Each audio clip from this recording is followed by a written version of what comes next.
L'entrepôt du bricolage, filiale du groupe Samsé, vous présente Si on parlait.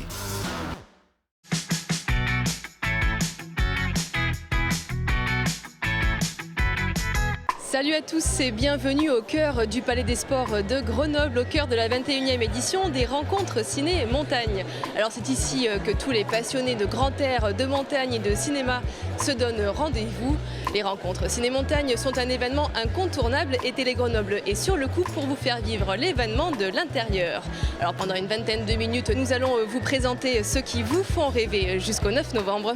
Allez, si on parlait spécial rencontres ciné-montagne, c'est maintenant.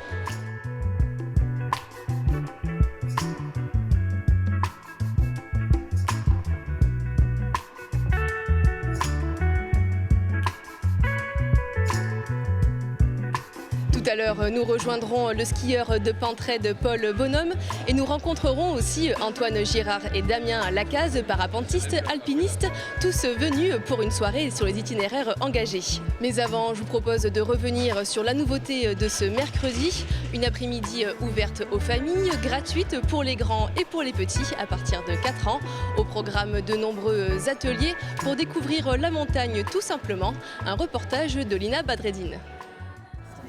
Comment les abeilles font-elles du miel en montagne? Mieux connaître les oiseaux, en savoir plus sur les animaux, autant de choses que ces enfants remplis de curiosité sont venus apprendre. Qu'est-ce que tu as appris là dans l'activité? La montagne. Au début, t'as un glacier, puis après, l'eau elle descend tout en bas et ça finit dans la mer. Que les glaciers étaient en train de fondre, je le savais déjà un petit peu, mais que c'était vraiment bien critique. J'ai appris que même avec des choses anciennes, par exemple les gens d'un cas ou choses comme ça, on peut faire un film dessin animé ou des choses comme ça amusantes. Et j'ai appris 2-3 noms d'oiseaux comme ça au passage. C'est quoi les noms d'oiseaux que tu as appris? Faucon pèlerin, milan noir, guélinotte des bois, un truc du genre.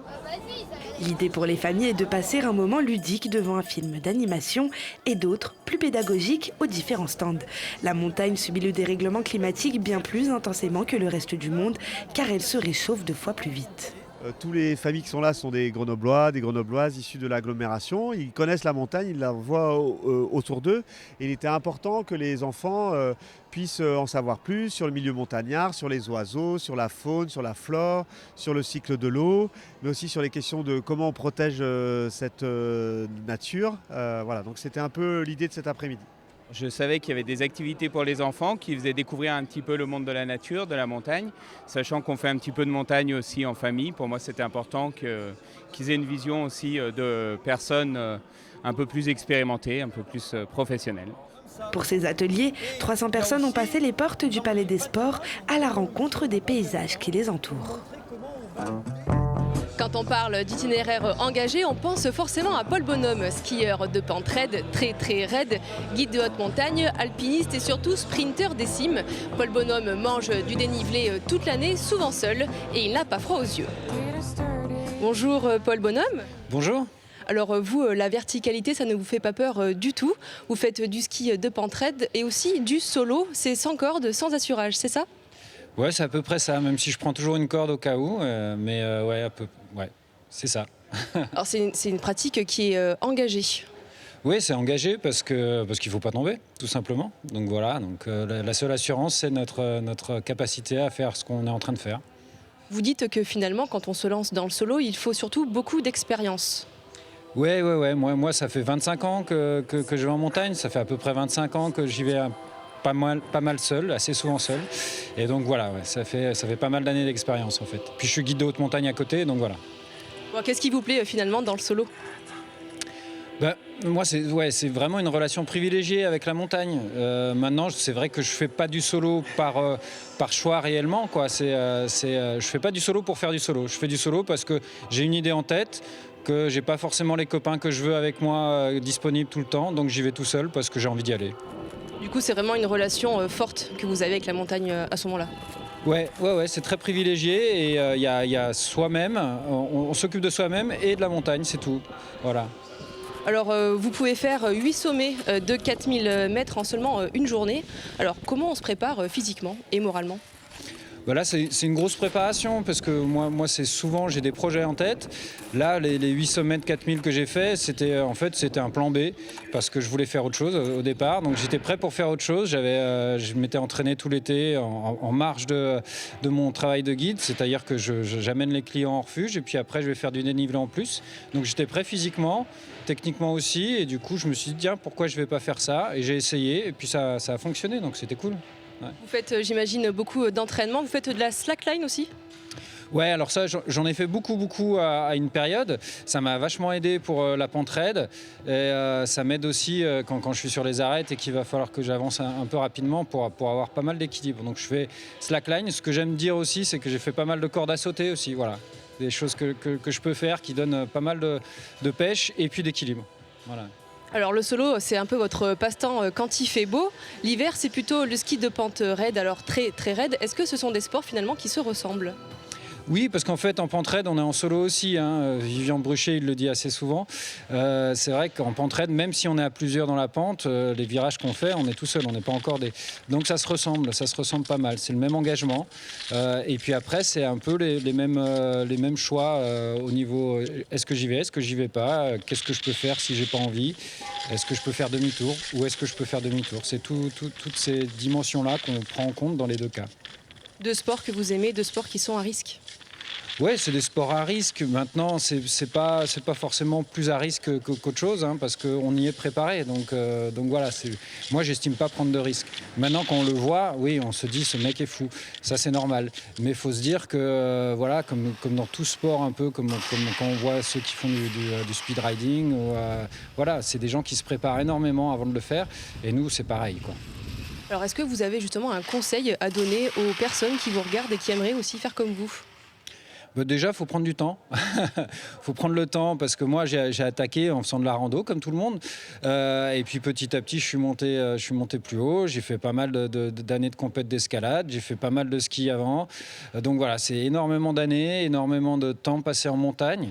Et c'est ça qui m'amène à en être là aujourd'hui, c'est-à-dire à être à l'aise dans cet univers-là. C'est tout. Donc voilà, il faut prendre le temps et puis il faut surtout pas se lancer tout seul trop vite, quoi. Voilà. Faut pas hésiter à y aller tout seul avec des copains au départ, il n'y a pas de souci, quoi. Moi, je vais souvent avec des copains aussi. Alors l'été, le solo, l'hiver, le ski de pente raide. Bon, quand il fait pas beau, par exemple, quand il pleut, qu'est-ce que vous faites ? Je m'occupe de mes enfants et de ma famille. et puis je continue à m'entraîner, je cours. Là en ce moment, je m'entraîne beaucoup. Ouais. Eh bien, merci Paul Bonhomme et puis on vous souhaite encore de belles aventures. Merci beaucoup à vous. Quand on parle d'itinéraires engagés, on pense aussi à eux, à Antoine Girard et à Damien Lacaze. Parapentistes, alpinistes, ils ont survolé les cimes himalayennes au cœur du Pakistan. Ils sont venus présenter ce soir Lost in Karakoram, un film réalisé par Jérémy Chenal. C'est l'histoire, c'est leur périple de 1500 km au cœur de l'Himalaya pendant l'été 2018. C'est haut, c'est beau et c'est surtout l'histoire d'une super cordée sympathique. Extrait. On chemine à 5004 dans les faces du Nanga Parbat. RDS au-dessus des Séracs, c'est quand même dingue ça. Le vol de ma vie ça. Jusqu'à aujourd'hui.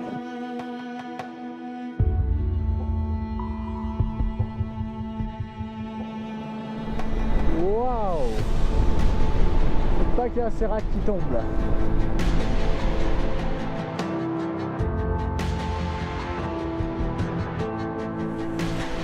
Voilà. Voilà.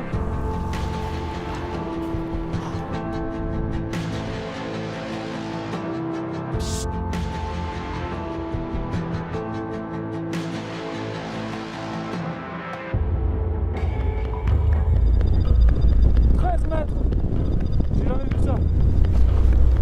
Damien, t'es où?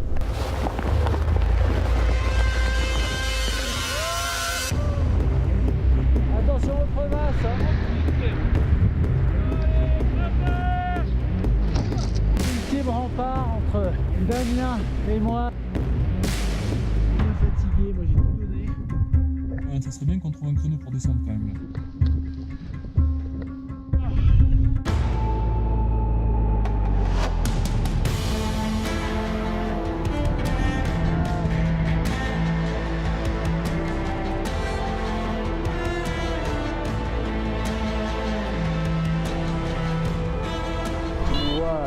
Golden Pilar sur le Golden Peak.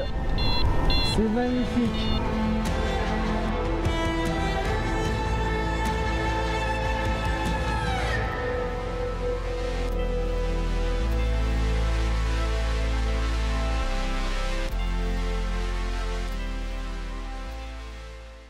Antoine Girard et Damien Lacaze, bonsoir. Alors, on vient de voir un extrait de votre film Lost in Karakorum. Alors, on peut dire cette fois-ci que l'aventure est réussie. Oui, réussi, ça dépend ce qu'on appelle ça, mais oui, on allait faire un sommet, on a fait une belle expédition et on est rentré. On rappelle que l'an dernier, vous étiez venu présenter Quand on aime, on ne compte pas, et c'était pas top. Et non, là, c'est un échec quelque part complet parce qu'on n'a pas réussi à faire ce que l'on voulait, mais on a vu les choses qui nous ont permis de faire cette expédition-là. Donc d'un côté positif, de l'autre côté négatif, parce qu'effectivement, il n'y a pas de réussite. Donc là, on parle de vol en bivouac, donc on se déplace en volant, en marchant. Et parfois, avec d'autres moyens qu'on trouve sur place, notamment en mobilette, pour essayer de rejoindre Antoine quand on est loin. Ça dépend de l'éthique qu'on met au truc, mais bon, marcher 10 bornes sur une piste ou 10 bornes en moto, c'est quand même plus rigolo de les faire en moto. Donc vous êtes montés tous les deux à 7960 mètres d'altitude et pas 8000. Il manque 40 mètres, ça va ? Alors ça va, oui, on le vit bien. Antoine le vit mieux que moi parce que il est déjà monté au-dessus de 8000 et c'est le premier terrien entre guillemets à avoir fait ça en parapente en 2016. Et là on est passé à un cheveu de le refaire et donc pour moi c'était à un cheveu d'être le deuxième. Et c'est un peu rageant parce qu'en fait on aurait pu monter, c'est pas les conditions qui nous ont bridés, c'est juste une mauvaise lecture de nos appareils qui était un peu déréglée et on croyait qu'on était beaucoup plus bas. Si on avait su qu'on était si haut, il suffisait de faire quelques tours de plus dans l'ascendance et on faisait les 8000 quoi. Mais c'est pas grave, ça reste un super voyage quand même. Alors du coup, qu'est-ce qu'on ressent quand on monte si haut ? Eh ben, 8000 mètres, pas grand-chose de plus qu'à 7000, je dirais. La première fois, moi, je suis monté à 8000 mètres, c'était plutôt l'idée que je survolais le Broad Peak. Et le fait de survoler, déjà, le premier à monter à 8000 mètres, c'est déjà quelque chose, parce qu'on ne savait même pas si c'était possible. Donc, c'est assez stressant. Et de le faire au-dessus dans 8000 mètres, c'est simplement magique. Pour un alpiniste, de voir le sommet du haut et d'être parti en bas, de monter et de passer à 8000, ouais, c'était vraiment un moment magique, ouais. Bon, dans le film, à un moment, c'est pas non plus la grande forme.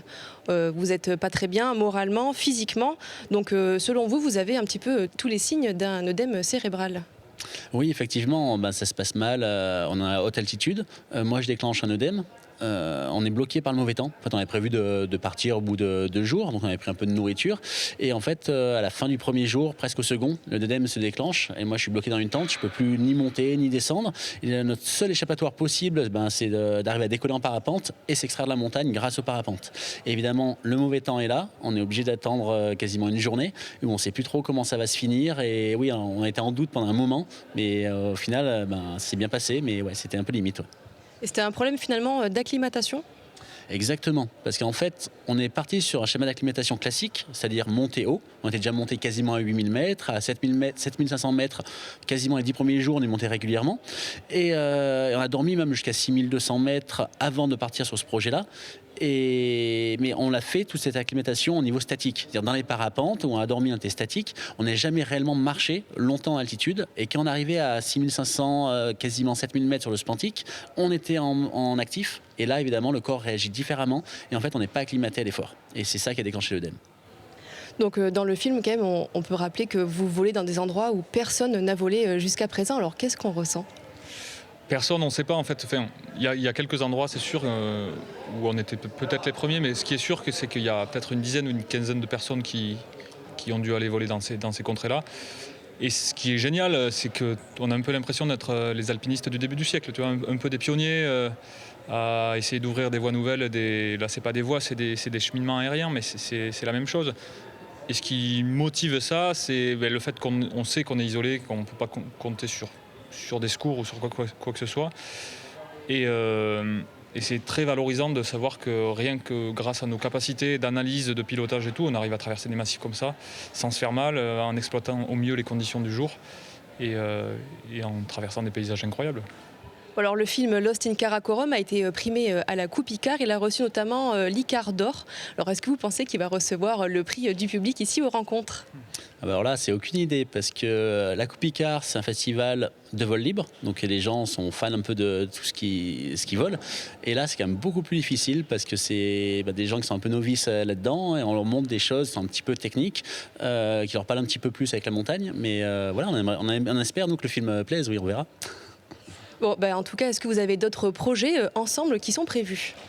Alors moi j'ai un projet qui est arrivé cet été, là c'est une petite fille donc, qui me prend pas mal de temps. Du coup j'ai prévu pas mal de choses en 2020, j'arrive à faire des choses mais plus courtes. C'est-à-dire que je vais me concentrer sur les compétitions en parapente, les compétitions de marche et vol qui me prennent 1 à 2 semaines, mais partir sur une expé d'1 mois et demi en 2020 ça va être compliqué. Mais du coup rien ensemble pour 2020 mais on ne s'interdit pas d'autres projets plus tard.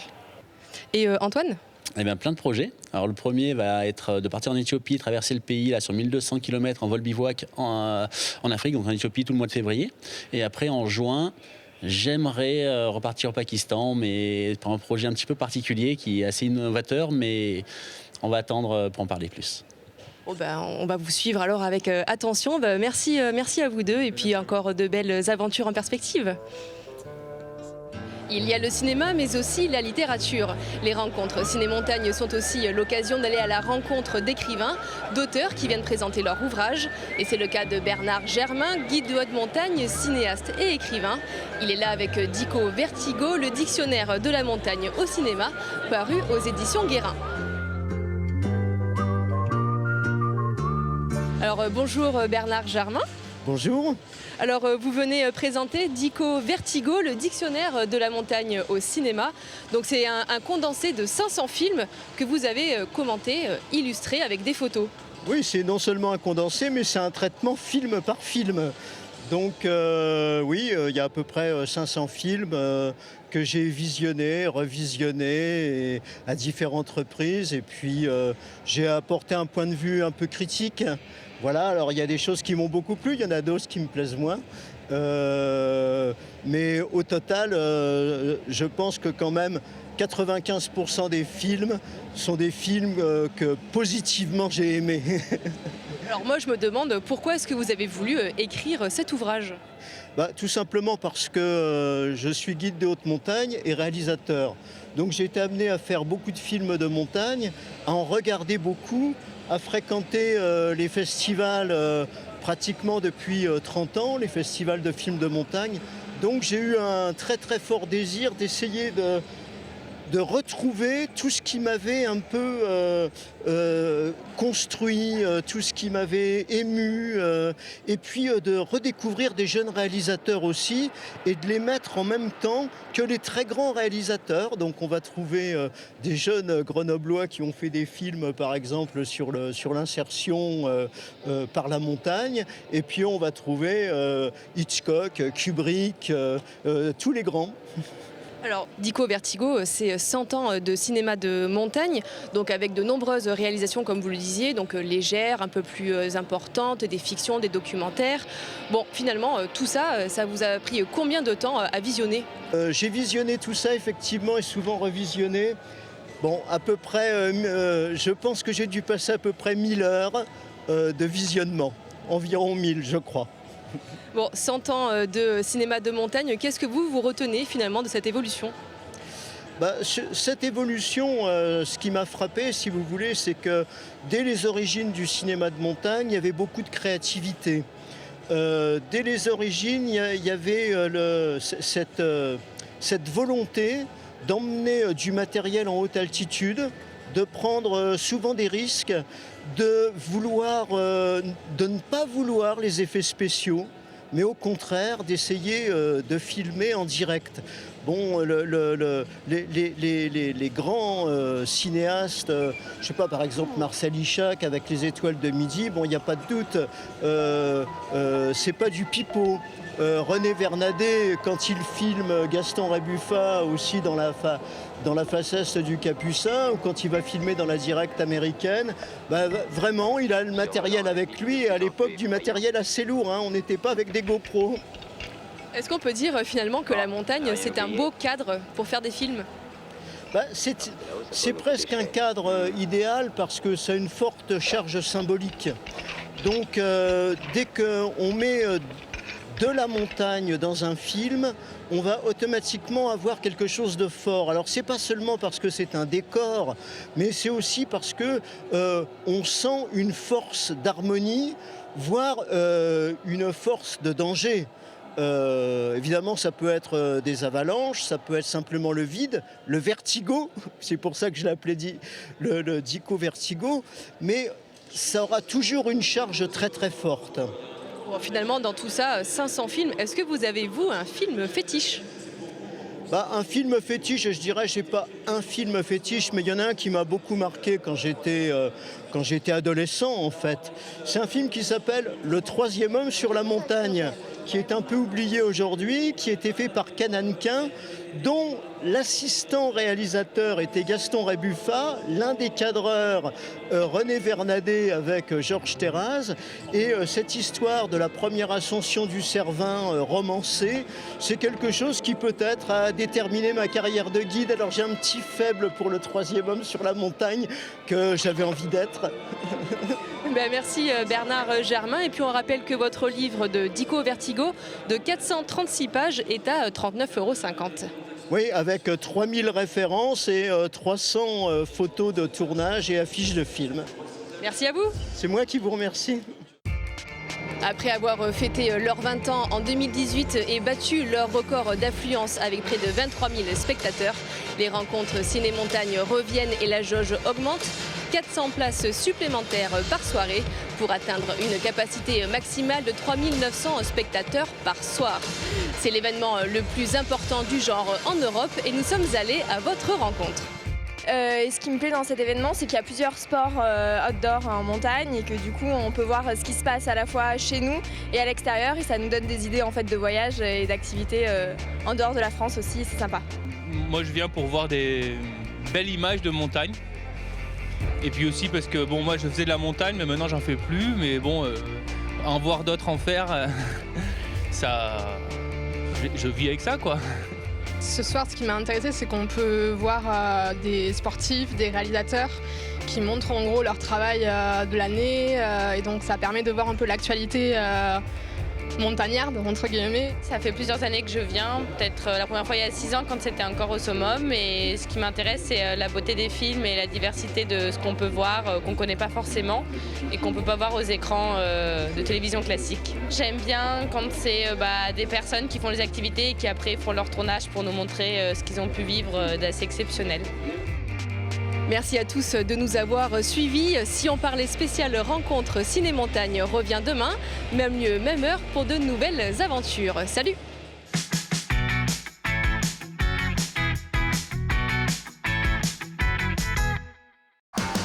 L'entrepôt du bricolage, filiale du groupe Samsé, vous a présenté Si on parlait.